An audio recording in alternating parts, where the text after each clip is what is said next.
Kia ora and welcome back to the channel. I'm Ellie and today we are doing a kind of review slash look at 3 of White Knight's granulating colours. They have so many out at the moment. Lots of brands do. I know Holbein has some granulating colours too. But while I was travelling, if you didn't see the haul, I picked up 3 colours that I thought I would use. And so today I don't have all the colours. I thought about getting a set and I was like, there are other paints that I want to get. So I just got the 3. And so I got Rose Dream, Black Mystery, and Green Dreams. Now I haven't watched any product reviews about White Knight's granulating colours. I feel like I should have. I haven't seen any come up on YouTube. So that was, yeah, so we shall see how they are together. They are full pans and they were really affordable. I think I paid €2 to €3 for each of these, which isn't much. As you see, there's a little bit of a divot in a full pan, but that's not bad at all. Very easy to open. I'm going to keep this because packets like this, they have the colour name if I want to repurchase, as well as down here pigment information and opacity, granulation information, and so on. So it's always very useful to keep the packaging, especially if I enjoy these colours or use them up and want to repurchase. And of course for videos like this. So this one's the Dream, the mystery, Black Mystery, sorry. We've got the green over here, and then we also have the Rose Dream. Now I'm going to be swatching these and then I'll go on to a painting. I won't use these in a painting by themselves because I feel like it's not a fair way to compare granulating colours. I know I've done that in the past, but I've got my core colours over here, so I'll use those in a painting. I'm going to be doing a bird again, and this time it will be a Chatham Island robin, and I'll link the photo that I reference in the descriptions as well. Now I picked these up in Vienna, so that was really cool to find. It's, yeah, hard to find White Knight's paints. I find I'm going to use, that was really easy to re-wet. I'm going to try like load it up very heavily up the top here, and then add more water to thin it out as I go down. I'm using the black velvet brushes just because they hold a lot of water, and yeah, for granulating paints you kind of want to add a lot of water or have like cold pressed paper. That way the pigments, I feel like, able to kind of show their full potential. And you kind of want to, if you're swatching them, the kind of typical thing to do is do it as a gradient. That way you can see the contrast between it highly dense, like very dense at the top here with lots of pigment, and as it blends out into lots of water, and how it settles in the grooves of the paper and everything. This isn't cotton paper, this is just a random sheet of paper that I have. It might contain like 30% cotton, but it's not pure cotton paper. But the painting will be on cotton paper, and that's just on etches, which is really reliable paper. So same thing, I'm just going straight in. I haven't re-wet these, so it'll be interesting to see. This one I thought would be similar to Potter's Pink, because I was going to get Potter's Pink from Schminker, and I was like, I'll just get some of the White Knight's colours. I get one of their pinks available. So blending it out with a bit of water. A bit more. So you can see it's quite a pinky, violety colour, and that would make sense because it's PV14 and then an orange pigment, which is PO73. The green contains 3 pigments, that is PG50, PY3 and PBR24. And yeah, they are granulating out really beautiful. You can see pigment shifting, really gorgeous already. And the final one is 3 pigments again. This is Black Mystery, as I've said. This is PB29, PBK11 and PBR25. So yeah, quite a dark mass tone, which I love. It's quite a red leaning brown by the looks of it first, which that's good. I prefer a red leaning brown. Oh, it depends on the day, but red leaning brown is always lovely. So we're going to add a bit more pigment to the top here, and then we'll add a bit more water to blend it out. And we shall see how this separates as well.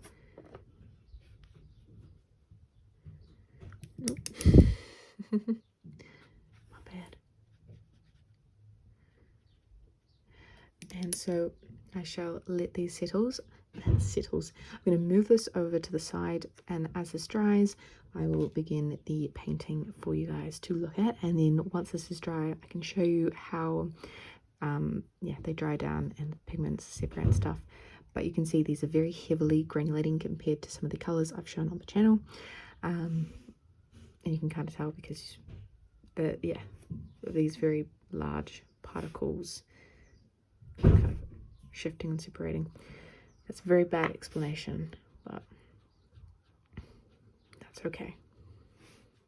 Kind of move this one around a little bit because it's okay. So I'll move this over and we'll start the painting. So this is the painting, well, the drawing I've got out. The photo is by Oscar Thomas from 2016, and if I remember, I will link the photo in the description below.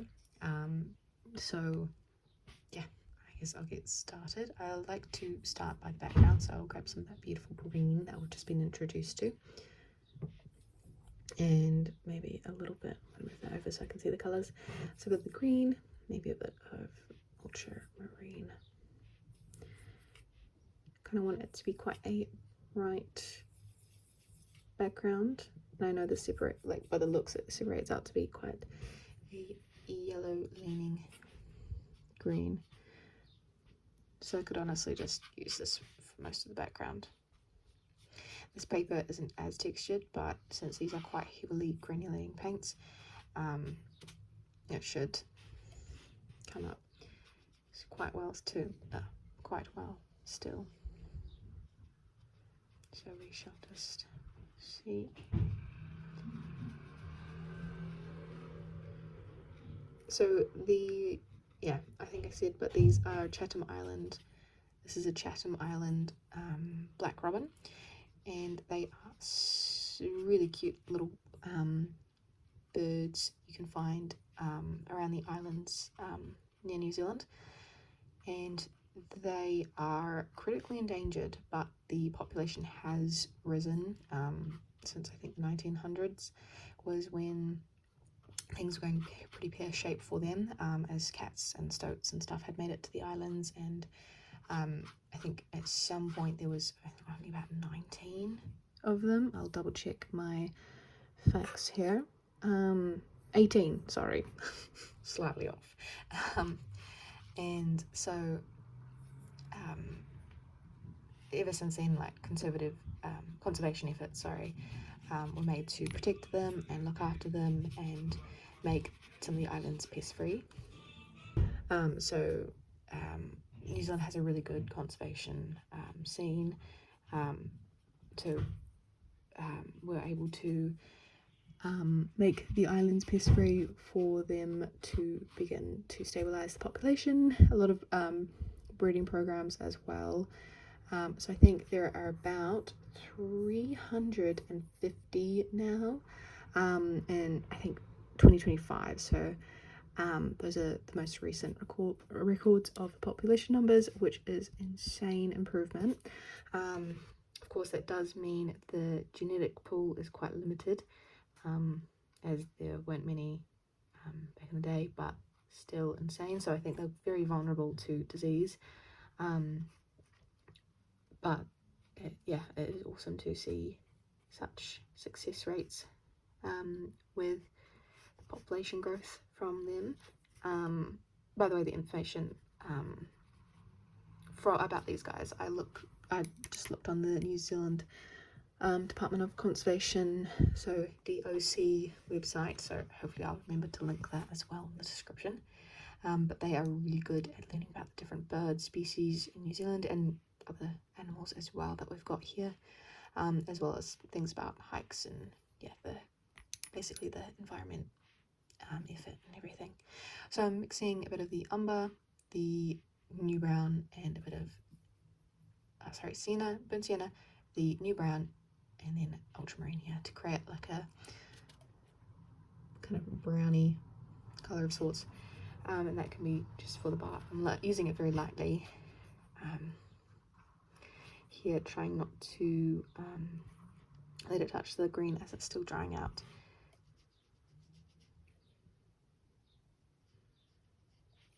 So just blending it out. As you can see, the color is starting to separate a bit. We've got the ultramarine through here and up through here as well. Of course, I'll give you guys a closer look at what's happening as the painting goes on and as it dries and is finished. Granulating colours, I think one of you guys mentioned it earlier in my shrinker videos. They are meant to be kind of used interchangeably with other paints. I kind of like playing around with them by themselves as well. But yeah, I really like the unique texture and color shifts and separations you can get with them. And yeah, I find it so interesting how different like the shifts and stuff can be. And the Schminker one was one of the first ones I was kind of introduced to back in the day, which was so long ago now. Not really, but still. Kind of gonna do the tag on the foot now, which is like a pretty bright red. And then we'll use a bit of the pink for the other one because there isn't a lot of pink or black robin, but I might use it on the leg a little bit because kind of the legs are kind of pink. I haven't done a bird painting in a little while because I've been away, so this is quite exciting to get back into them. We're almost through the critically nationally endangered ones, so the worst of the worst, the ones with the lowest population. Most of these are found on the islands around because islands are a lot smaller, there's a lot less habitat and everything, so it's not like there aren't robin birds in New Zealand and around the world, but it's just this specific species is breeding in quite a small area to begin with, and then of course when things are introduced, it's a lot easier to hunt them when it's just on a small island in the middle of nowhere. Now we do the black of the bird. This is a black robin, so I'm going to try use this brown in a black mixture, and since it's quite a red leaning brown, I'm thinking I'll neutralize it with a bit of the sap green and maybe a bit of the umber as well, but ultramarine. I don't know why I keep calling it umber, it's not umber. And that should create quite a nice black, hopefully. So yeah, that's quite nice. So I'm going to add a lot of water because I'm going to do a very light layer to begin with, and that might actually show some of the texture from the granulating paint, which is lovely. So yeah, this is the first of a few reviews coming out of some paints that I've bought from my recent travels around. Quite excited to go through them, and yeah, most of them will probably be through bird paintings because that is main series, like my main focus at the moment is painting these beautiful birds, and especially like I love painting birds and I just haven't been able to focus on them for ages, so it's lovely to be able to have like a book dedicated to just bird painting, especially New Zealand birds, since I really do adore New Zealand wildlife, especially birds, and I kind of have done for many years. So we shall see how this book progresses. Slowly the birds become more and more well known and less endangered. So here it is. I know the angle of the paper is not the best because it is warping, but once it dries I'll be able to hold it down with my hand. I just don't want to mess up the background. So I shall let it dry and then we will come back and go to the next layer. Okay, so it's pretty dry, the first layer, so I'm just going to go on to the next. So I'm kind of going to build up the branch a little bit more, maybe with a bit of the Payne's Grey as well. Still figuring out the colours and the system and what the mixes are with the corset. I haven't been, like, I've used it quite a bit. It's been my main palette on the desk, but I'm still getting used to them. It takes a bit of time to figure out a palette. Using a bit of that red once again, just for the feet to give it a bit more depth. This back foot is quite dark, so I'm going to add a bit of my dark mixture already mixed out to add a bit of shadow. And then I will do the same with the front foot. And then it is quite a bright red band, so I will add that in. And then we shall do the same with the other band as well. I know they'll kind of blend into each other, but I don't mind. And the other band is silver, so we will grab a little bit of ultramarine and mix it slowly in with a little bit of, a little bit in with the grey, kind of mixed. There we go. So we are slowly getting there. And I shall start the eye. The eye is always the trickiest part, because if you mess up the eye, the whole bird just doesn't quite look right. It captures so much personality.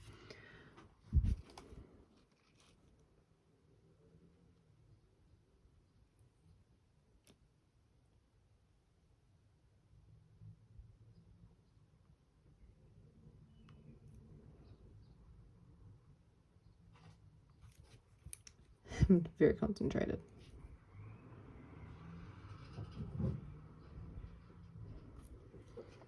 Now it kind of doesn't look like quite the right shape, but I'm hoping with the shadows and everything added in, it will slowly come together. I might add a bit more ultramarine to the mix, because the bird is quite cool toned black. So I'll add a little bit of the next shade.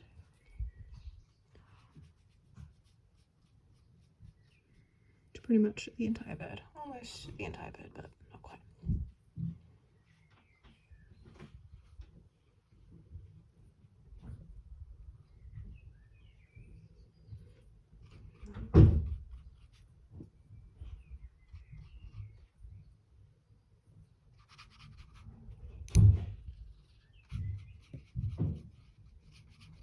Sorry for any background noise, by the way. They are very cute birds, the robins though. I've got a few different species. I think about 3 total robin species in New Zealand. I could be wrong, could be more. 3 that I know of anyway. We've got the Chatham Island black robin, we've got the North Island robin and the South Island robin. So though North and South Island robin, I believe they are both grey. I know one is definitely grey, I think they both are grey. And the South Island robin are also really endangered. I think they were almost extinct at some point, and there was only one breeding female left for a while.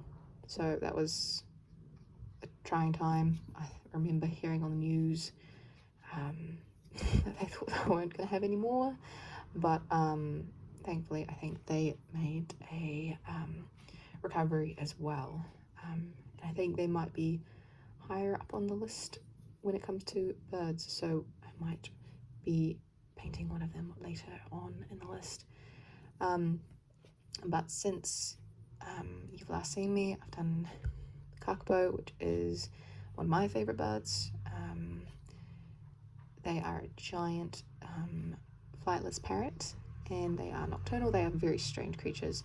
I believe they're nocturnal, and that is just because back in the day, about 100 or so, maybe 200 years ago, before humans came to New Zealand, the predator was a giant eagle called the Haast eagle, and that hunted at daytime. So they are very camouflaged in the bush, but they also started hunting at night to avoid being spotted by the eagle.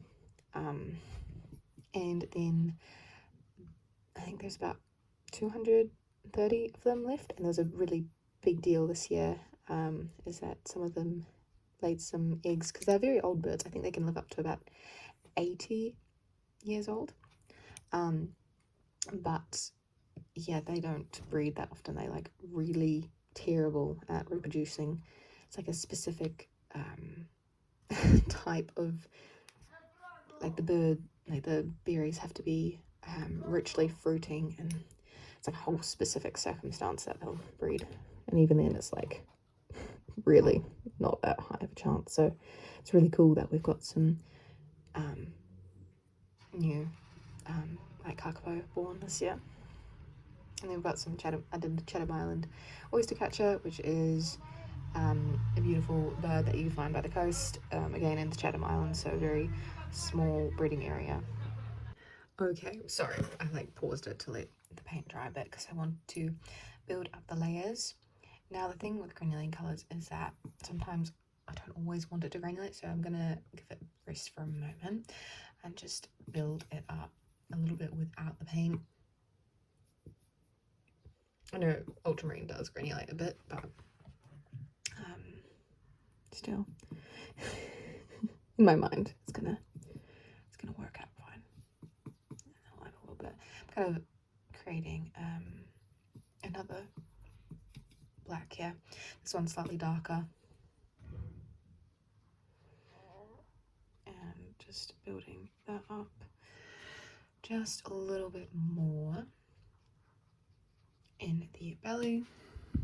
Whereas one of the darker colors, I'm sorry, I'm moving it around my face so the sound might change a little bit. I'm trying to talk louder so you can hear what I'm saying and stuff.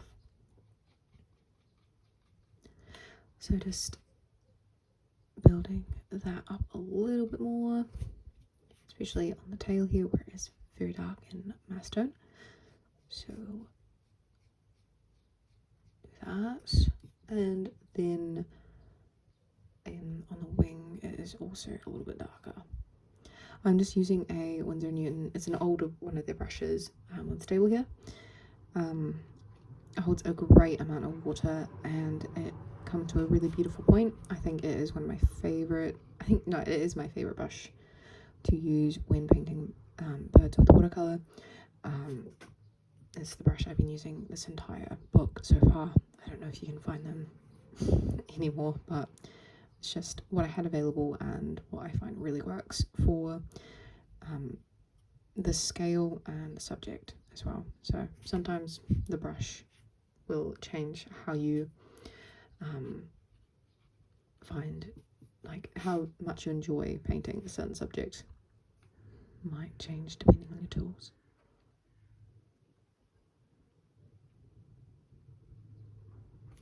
I'm gonna add a little bit of brown to the eye because it is a brown eye in there.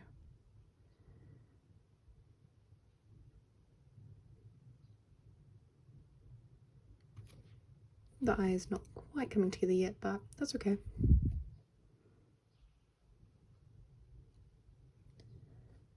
I realize I hold the paintbrush so weirdly, and I never think about it until like someone pointed it out to me. I'm like, oh, you're right, I'm holding the paintbrush so weirdly.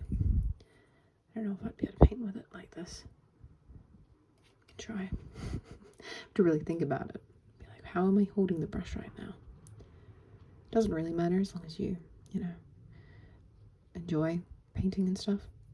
But I mean, it probably will help with like arthritis and hand cramps and whatnot. But hey, who am I to say? Who am I to judge? As long as you have fun.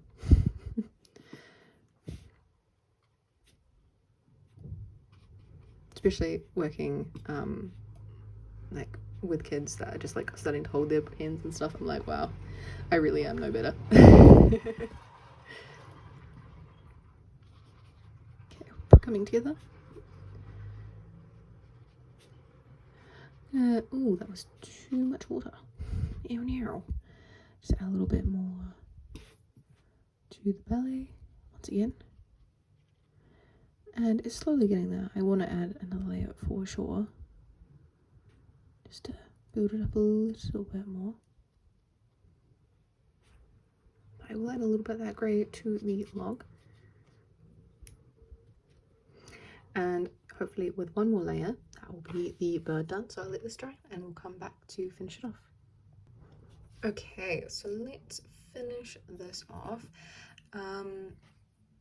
The main thing is the eye. I want to kind of add a bit more detail to.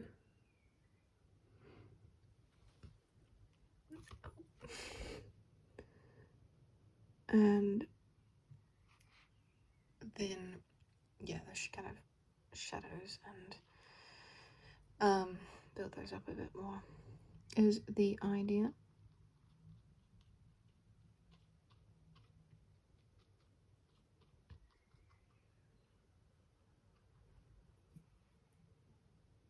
Yeah, definitely check out the doc website for any interesting birds about New Zealand.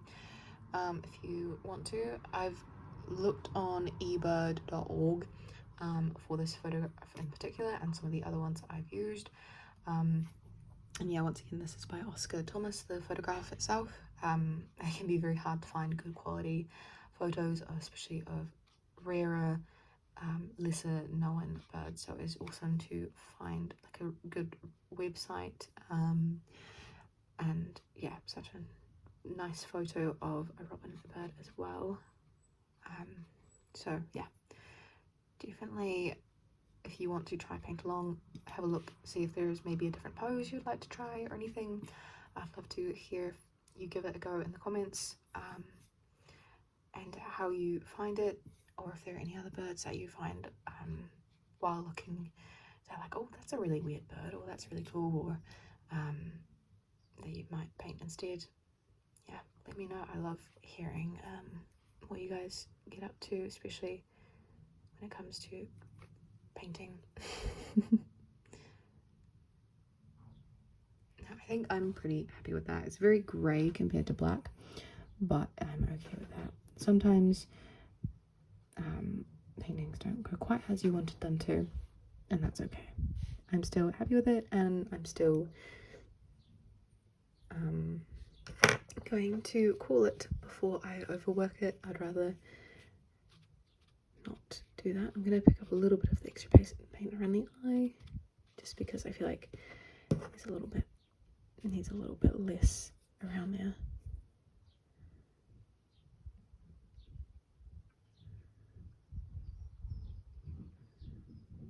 And get a little bit of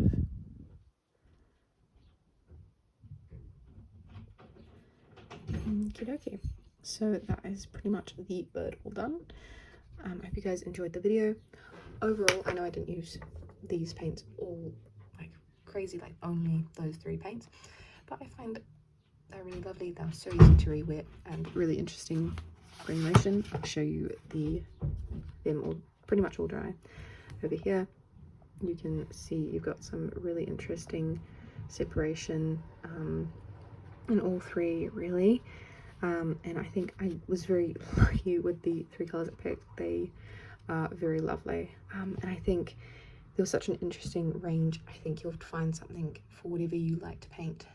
Color wise, there was some blues I was looking at getting, but I just figured I didn't need a blue because I've already got ultramarine, and I had other colors that I've bought instead, that you'll see later on in some upcoming videos as well. So yeah, I hope this was a good video. I'll give you a close-up of the robin as well because only fair. And hopefully we'll see you guys in the next video. And yeah, so I'll give you, if it will focus. So, and that's the face. So yeah, thank you guys so much for watching, and I hope you guys have an amazing afternoon, day, evening, and I'll see you guys in the next video.